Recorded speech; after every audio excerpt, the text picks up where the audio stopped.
Okay, my name is John Stromberg, and I'm the mayor of Ashland, and I've been the mayor of Ashland since January 1st of 2009, so I'm in my fourth year. Ann Wilton, and I'm the owner of Renaissance Rose on the plaza in Ashland, and I've owned the business for about a year. I'm Julie O'Dwyer. Where did you grow up? That's hard to say. My name is Nisha Frieden. Annie. Manny? Annie. Annie. I'm Castor. Pastor. Sophia. Sophia. I'm Nathan Carver. Elizabeth Kelly.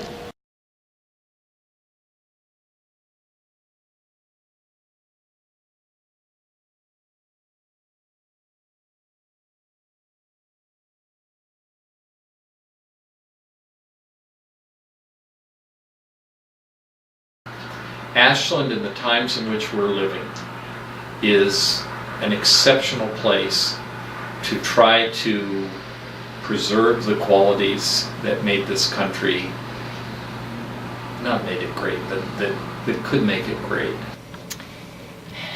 Ashland is a shining star of creativity in the middle of, I won't say mediocrity, but certainly normalcy. Ashland has the ability to spark people's imaginations. When you drive through Ashland, you know you're driving through a special place. How'd you end up here? Well, we had never heard of the place until we got to Washington, and then all of a sudden everyone was telling us we should come to Ashland. So here we are. Yeah, we got at least like 5 or 10 recommendations.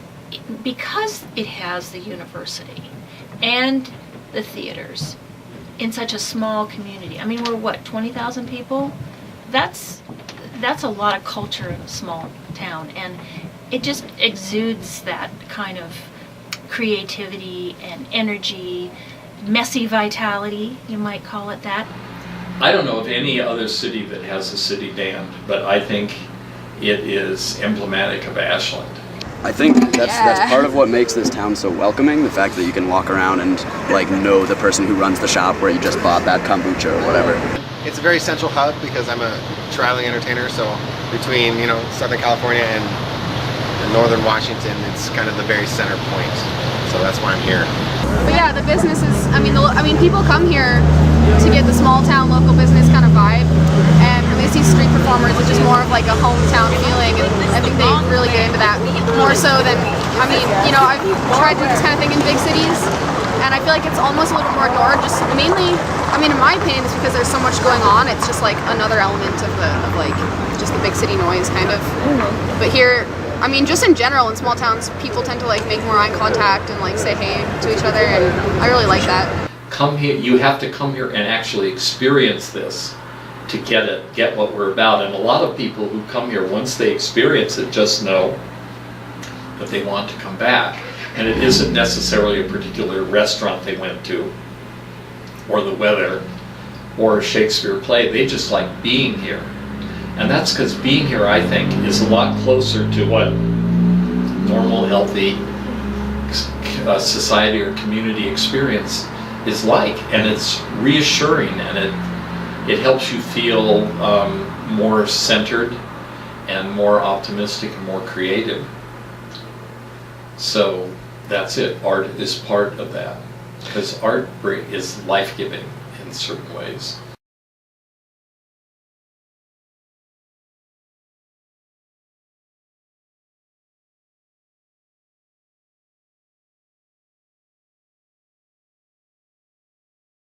Renaissance Rose as a store dovetails perfectly with the artistic and cultural aspects of Ashland. I'm not sure that this store would do as well or be as well received in another location as it is here in Ashland, because we have theatrical mentality people, the clothing being unusual, the top hats.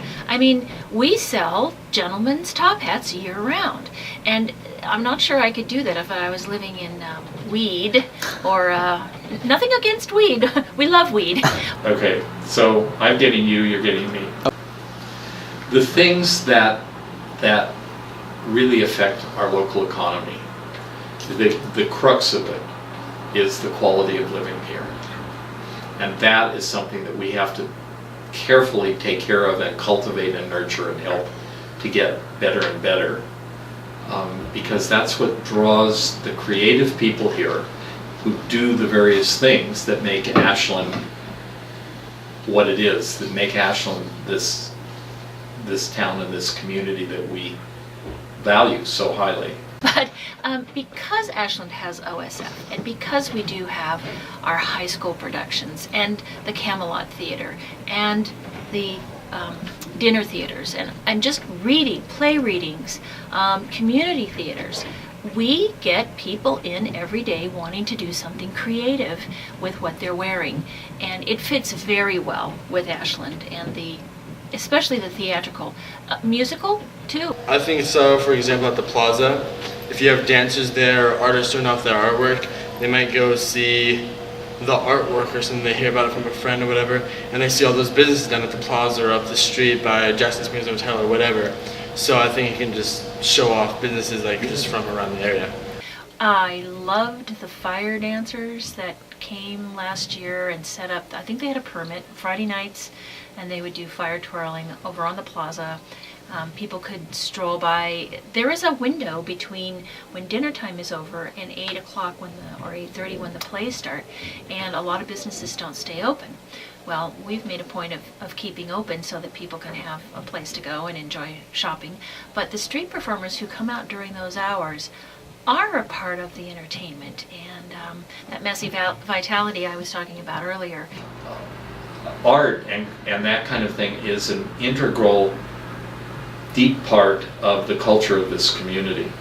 And so that's something that people come here for. But it's also part of quality of life.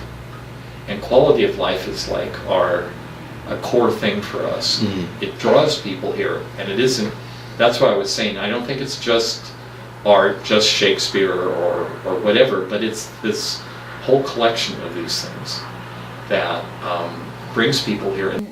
Actually, our store has an alcove where the acoustics are rather good, and I encourage after hours people coming in and using it, as long as they're well behaved and don't break the light fixtures. I'm happy.